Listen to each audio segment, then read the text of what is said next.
Hanazuki full of treasures. I've been wanting to tackle this show for quite a while now, and I think it's finally a good time to do so. If you haven't heard of the show before, then that's understandable. The show is probably Hasbro's most underrated show it's put out. Even more underrated than Dan Versus, dare I say. But yeah, this show is severely underrated, and that unfortunately means that the ratings for Hanazuki weren't very high. And if ratings for a show are low, that means there's a higher chance of said show being cancelled. And that's unfortunately exactly what happened.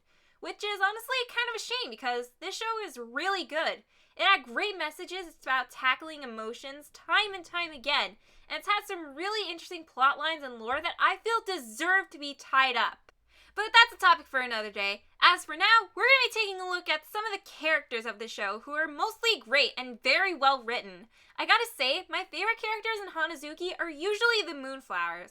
They all have their own different ways of handling the responsibility of their respective moons and protecting them from the big bad.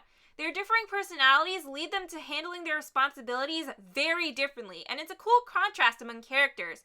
However, there's one Moonflower that took me a while to come around to, and that's Moroshi.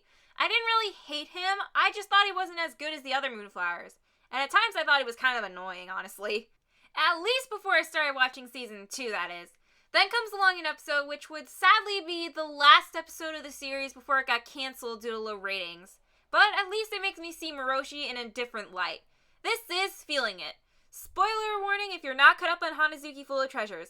If you've already seen all the first season or don't care if I spoil anything, you may advance. So this episode starts with Kiyoshi just snacking on his moon pot.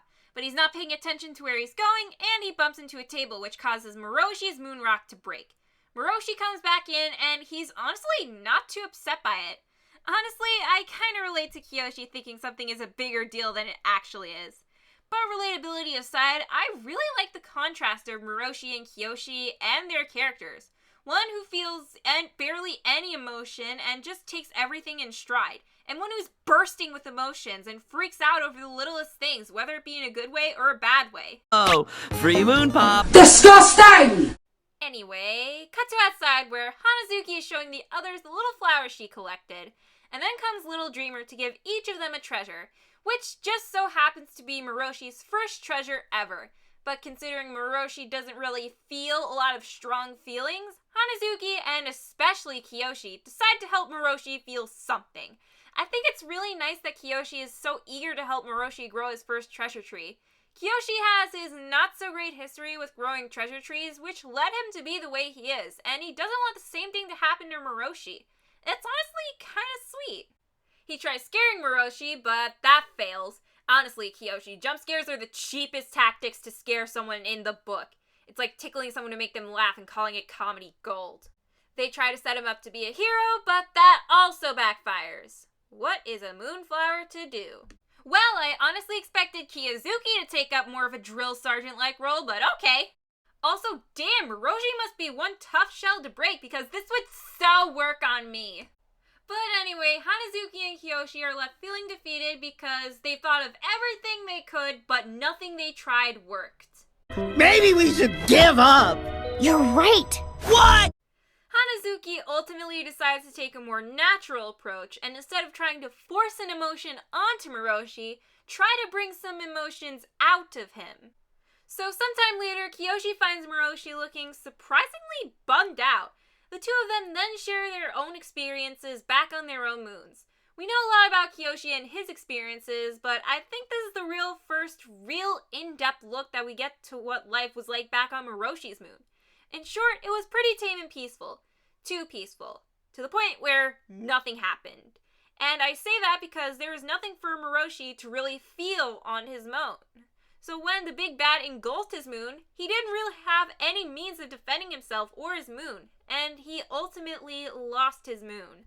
So Moroshi doesn't really feel any emotions because it's what he's used to for most of his life. His emotions only shine through now because talking about it makes him realize the severity of the incident. And that's honestly pretty realistic, at least for me. Talking about your emotions can make you feel them more than suppressing them. Honestly, I don't know which lesson would be a better one to take away from this episode. It's better to feel something than nothing at all, or that bottling up your emotions can sometimes numb you emotionally. I guess either one is great. So Miroshi ends up growing a black treasure tree. At first I thought this was a bad thing, like, oh yikes, because black treasure trees are usually depicted as the worst trees someone can grow, but then I realized that it might be a good thing that it's a negative emotion. As Hanazuki says, it's good to acknowledge the icky stuff so that we can get through it together. That's another great message to send to kids. And so the three just chill under their new trees, and that was Feelin' It. I really enjoyed this episode.